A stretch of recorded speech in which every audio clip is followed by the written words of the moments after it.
शुरू हो गया है कुश्ती का पहला राउंड अमरीक और करिश्मा सिंह के बीच। करिश्मा सिंह अपनी नजरें गड़ाए अमरीक की एक एक मूवमेंट को बड़े ध्यान से देख रही है। आप देख सकते हैं।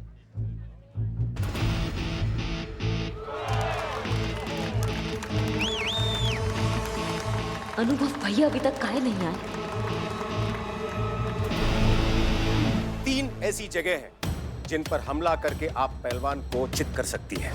पैर, कमर और कंधा। ये क्या कर रहे हैं ये लोग? अरे बेवकूफ, हर बात पे मारना जरूरी है क्या? अरे मैं तो खुद देख रहा हूँ कि ये लोग कुश्ती लड़ रहे हैं, लेकिन आपस में लड़ क्यों नहीं रहे हैं? ये पूछ रहा हूं मैं कि क्या कर रहे हैं ये लोग? मूर्ख।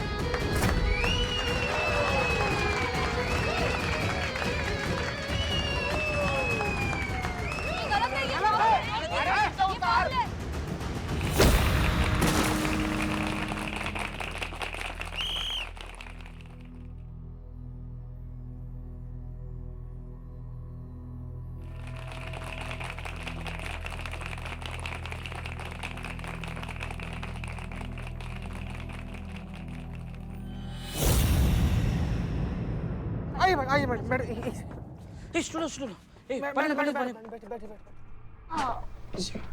करिश्मा सिंह, हमारी बात सुनिए। डीएसपी सर पता नहीं कहाँ रह गए हैं। अब भी अच्छा मौका है, आप पीछे हट जाइए। ये आपको घायल करना चाहता है। नहीं, हमने उठकर गिरना नहीं सीखा है, हमने गिरकर उठना सीखा है। अब तो हम आगे बढ़ेंगे चाहे कुछ भी हो जाए। अब तो या तो आर होगा या फिर पार होगा। All the best Karishma Singh. Karishma madam, all the best madam.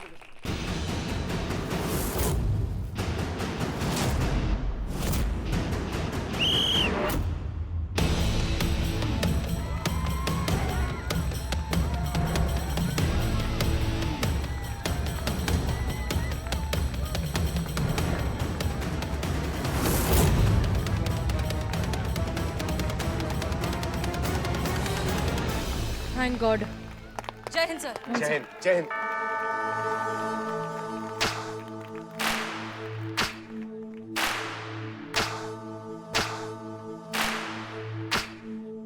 वो तुम्हारी 3 कमजोरियों में से किसी एक पर टारगेट करने की कोशिश करेगा, लेकिन किस पे ये बताएंगी उसकी आंखें। बस तभी तुम्हें तुम्हारी कमजोरी को तुम्हारी ताकत बनाना है।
गुड जॉब करिश्मा सिंह। क्या कर रहा तू? चिंता मत करो भाई, इस राउंड में इसको हरा कर छोड़ूंगा। बहुत बढ़िया करिश्मा सिंह, लेकिन अब इसे हराना इतना आसान नहीं है। आपका कोई भी पैंतरा, आपकी कोई भी तकनीक अब काम नहीं आने वाली। अब काम आएगा तो सिर्फ आपका जोश और आपका जुनून। याद करो वो वक्त जब आप सबके फैसले के विरुद्ध जाकर पुलिस में भर्ती होने का निर्णय लिया था। याद करो उस शपथ को जो आपने पुलिस में भर्ती होते वक्त ली थी। याद करो उस संघर्ष को जो आप इतने सालों से करती आ रही हैं, और बता दो सबको कि करिश्मा सिंह कौन है। जाओ। तो अब शुरू होता है थर्ड यानी कि आखिरी राउंड, जो कि डिसाइड करेगा इस अखाड़े का भविष्य। क्या दीप्ति चौधरी का सपना पूरा होगा या फिर आज के आज इसी अखाड़े में टूट जाएगा? देखते रहिए हमारे साथ। Come on, करिश्मा।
नहीं है हम।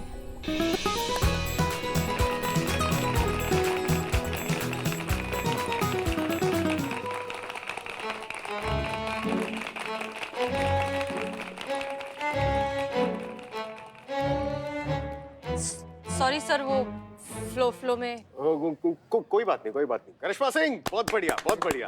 करिश्मा जी, आपको बहुत बहुत बधाई।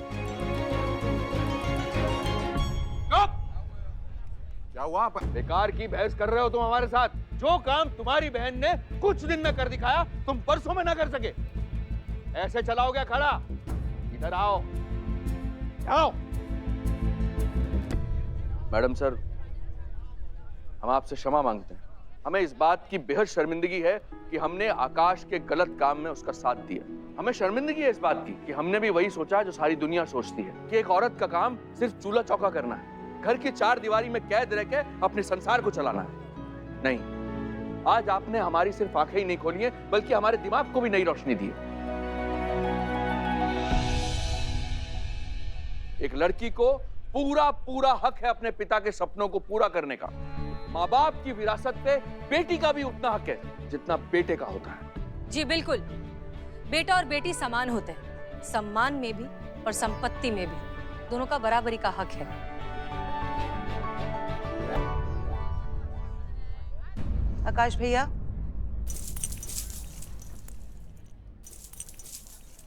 ये अखाड़ा आप ही संभालिए। मैं तो अपने ससुराल में ही बहुत खुश हूँ।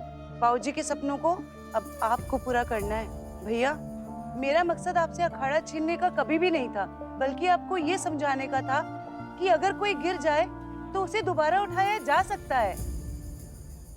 देखा आकाश, तुमने अपनी बहन के साथ क्या कुछ नहीं किया, फिर भी वो तुम्हारा बुरा नहीं चाहती।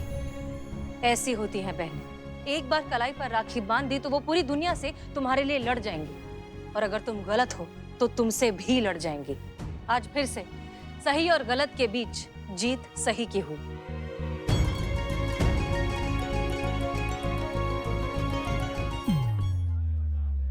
मैडम सर, आपकी और आपकी पूरी टीम ने हमारे बाबूजी के सपने को पूरा करने के लिए जो हमारा साथ दिया है, उसके लिए आप सभी का बहुत बहुत धन्यवाद।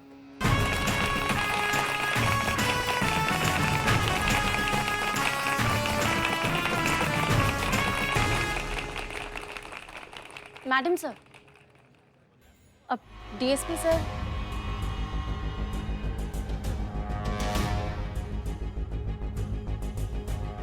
वो रहे।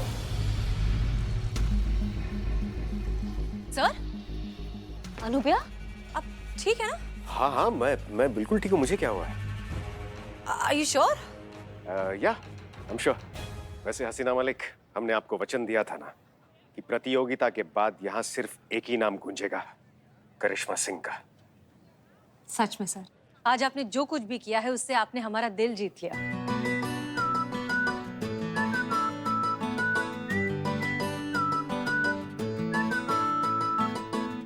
हम सबका दिल जीत लिया।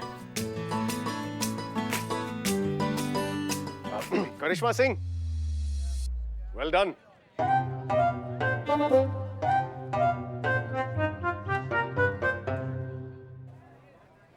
कितनी बार बताए पुष्पा जी नहीं है, अपने किसी रिश्तेदार की शादी में गई हुई है वो। क्या टोपा हो क्या? हम काय पैसे दे उनके गोलगप्पा के? हमने खाए गोलगप्पा? तुमने हमसे पूछा गोलगप्पा देने से पहले जो हम पैसे दे? सुनो, हमारा दिमाग ना आज तपा हुआ है, बता रहे हैं। फोन थोड़ी देर और ऑन रहेगा ना तो फोन के अंदर से घुस के कंटाप मारेंगे, समझ गए? रखो तुम। एक तो मैडम सर का नया ऑर्डर आया है कि काउंसलिंग भी हम ही संभालेंगे, हमको और कोई काम नहीं। हाँ, आप और काउंसलिंग? जी ना लीजिए, बताइए, जिसके मार के डर से खुद दूसरा लोग काउंसलिंग लेने जाता है, अब वह काउंसलिंग करेगा? बहुत डेंजर वाला चीज है मैडम। पर काउंसलिंग लिए तो दिमाग चाहिए होता है ना। संतु जी, क्या बोली? नहीं, मेरा मतलब है कि ठंडा दिमाग चाहिए होता है ना, पेशेंस वाला काम है। और आप इतनी गर्म दिमाग वाली है, हाई टेम्पर्ड वाली है, तो काउंसलिंग वाला जॉब बहुत मुश्किल होता होगा ना। तो मैं ऐसे आ रही थी। सब बकवास है ये, बता रहे हैं हम तुमको। कान के नीचे दो कंटाप पड़ते हैं ना तो अपने आप सारे सुर बदल जाते हैं।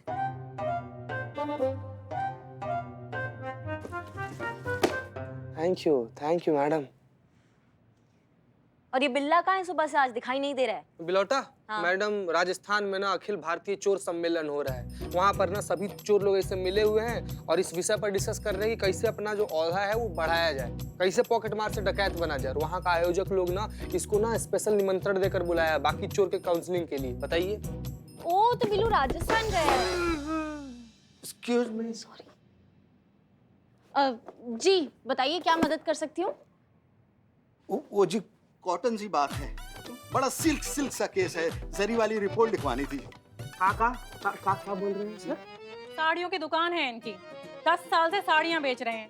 साड़ियाँ बेचते बेचते उस धंधे में इतना घुस गए हैं, वैसे भी कुछ कहते हैं ना तो साड़ियों का जिक्र आ ही जाता है। बहुत खराब बीमारी है, किसी पढ़ा लिखा डॉक्टर को दिखाइए। वैसे क्या कह रहे थे, साड़ियों के बीच में का? जी पूछ रहे हैं, रिपोर्ट लिखवानी है, कहाँ लिखवाएं?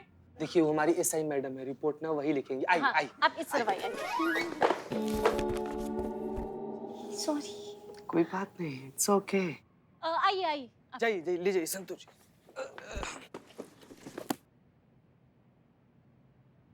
मैडम रिपोर्ट लिखवानी है, बैठ जाएं। बैठिए, बताइए क्या तकलीफ है, बताइए। मेरा नाम नुपुर है और ये मेरे पति सुधीर। गोटेदार नमस्कार मैडम जी। का? मैडम क्या है ना, इनका एक साड़ी का दुकान है और पिछले 10 साल से इन्हें लगातार साड़ी बेच रहे हैं। तो नॉर्मल आम बातचीत के दौरान भी ना साड़ियों का जिक्र अपने आप चला आता है इनकी जुबान में। तुम बहुत जानते हो इनके बारे में, तुम्हारे रिश्तेदार हैं।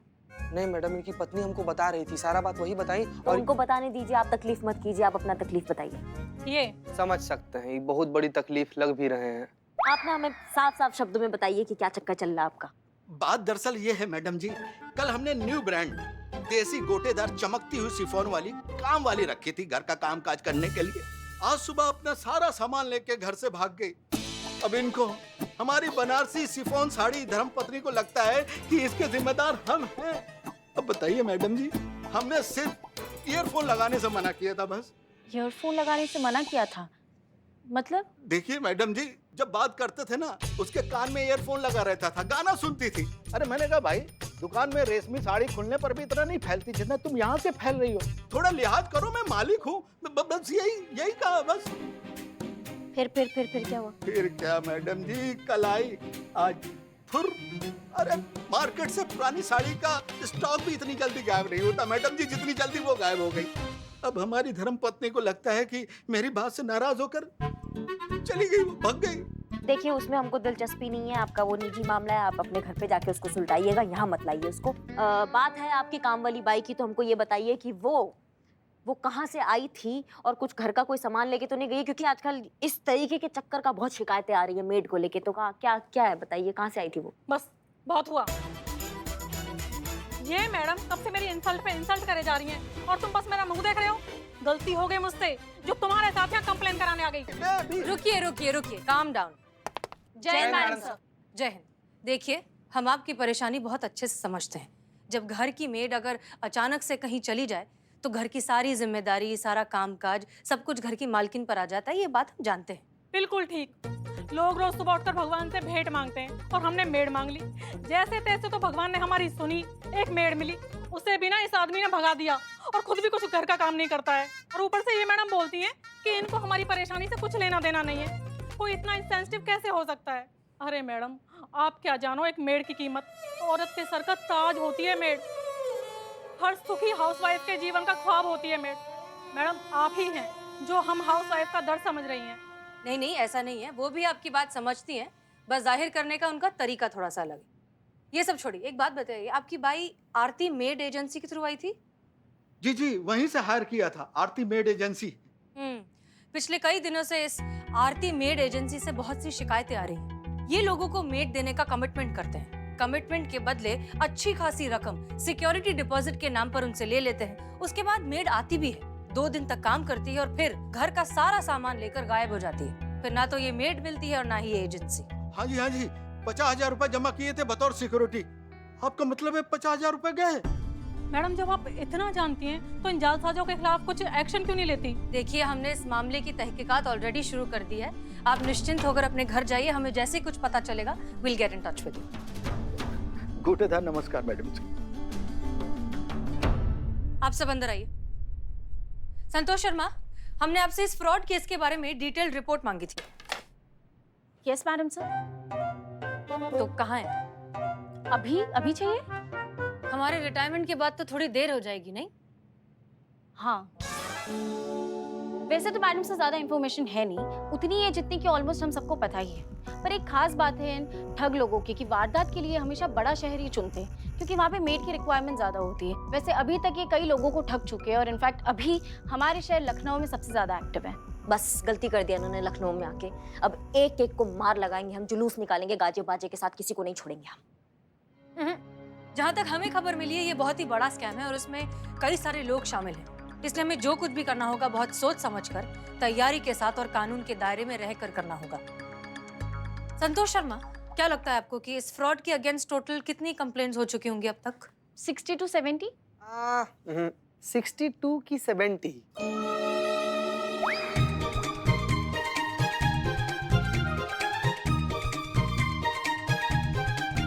सॉरी। कम से कम ये अच्छी बात है कि इस बार हमारे पास ऑफिशियल कंप्लेंट है इस केस में, वरना ज्यादातर मामले जो यहाँ पर आते हैं वो हमें अनऑफिशियली सुलझाने पड़ते हैं।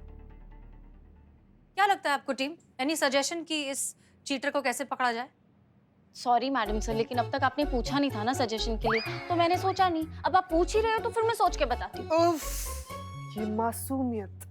ए भग, उठाकर बाहर फेंकेंगे तुमको थाने से अगर ये उफ ये मासूमियत का रट्टा लगाया तो आज के बाद। तुम्हें मासूमियत और जड़ बुद्धि में फर्क समझ में नहीं आता है? हाँ, उफ ये मासूमियत। हमारा सजेशन ये है कि गाड़ी निकालते हैं, जाते हैं, हड्डियां तोड़ते हैं, चिल्लम चिल्ली करते हैं, किसी ना किसी की चीख में सच निकल जाएगा। एक बार एक इंसान हमारे हाथ आ जाए फिर मसला ही खत्म ना, सारा रैकेट अंदर हो जाएगा।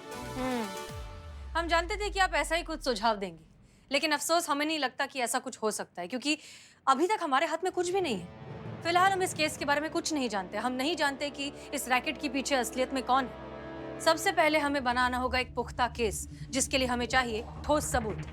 इसलिए करिश्मा सिंह, आपका ऑप्शन तो नहीं हो पाएगा। हमें भी बहुत अच्छे से पता था मैडम सर कि हम जो आपको राय देंगे ना वो आप बिल्कुल नहीं मानेंगी, क्योंकि आज तक नहीं मानी तो आज कैसे मान लेती। खैर, हमने बोल के अपना काम कर दिया, आप अपना काम स्टार्ट कर सकती हैं, हम अपना ड्यूटी पर लग सकते हैं। वैसे मैडम सर, हमारे दिमाग में भी एक ठो आइडिया फूटा है, अगर आपको बुरा ना लगे तो हम छोड़े। हाँ हाँ बोलो। मैडम सर, हम क्या कहते हैं कि हम लोग खुद क्यों नहीं क्लाइंट बनकर ये आरती मेड एजेंसी में जाते हैं और वहाँ से एक मेड हायर करते हैं, और जैसे ही वो मेड भागेगी हम लोग उसका पीछा करेंगे और उसको रंगे हाथों पकड़कर इस आरती मेड एजेंसी को एक्सपोज कर देंगे। एजेंसी बंद हो गई है तो हायर किसको करेगा? मैडम सर, क्या है ना कि थोड़ा सा छानबीन हम किए हैं और हमको पता चला है ना कि जैसा आरती मेड एजेंसी था ना, ठीक वैसा ही एक दूसरा made agency, Satya made agency खुला है शहर में, और इसके खिलाफ भी ना बहुत सारा फ्रॉड का केस आ रहा है। तो मैडम हम कह रहे हैं कि हाथ पर हाथ धर के बैठे रहने से बेहतर है कि कुछ करे क्यों ना। हाँ, हो सकता है कि इसी के जरिए आरती मेड एजेंसी के खिलाफ कोई सबूत हमारे हाथ लग जाए और वो हमारे लिए फायदेमंद हो जाए। तुम सही कह रहे हो चीता Chaturvedi, good job. Thank you very much madam sir, thank you. Santosh Sharma, Yes, madam, sir. Satya made agent Aarti made agency के फंक्शनिंग के बारे में पता लगाइए। देखिए कि सत्या मेड एजेंसी से इसके क्या तालमेल है, किस तरह से ये लोग सिमिलर हैं। हो सकता है कि ये दोनों एजेंसी एक ही रैकेट का हिस्सा हो सकता है, इसे चलाने वाले लोग भी सेम हो। पता लगाइए। Yes madam. चीता चतुर्वेदी, सत्या मेड एजेंसी और आरती मेड एजेंसी, इन दोनों में से जिसने भी बाइयां हायर की है उन सब से जाकर बात करिए। हो सकता है उनसे कोई इन्फॉर्मेशन मिल जाए। जी मैडम सर।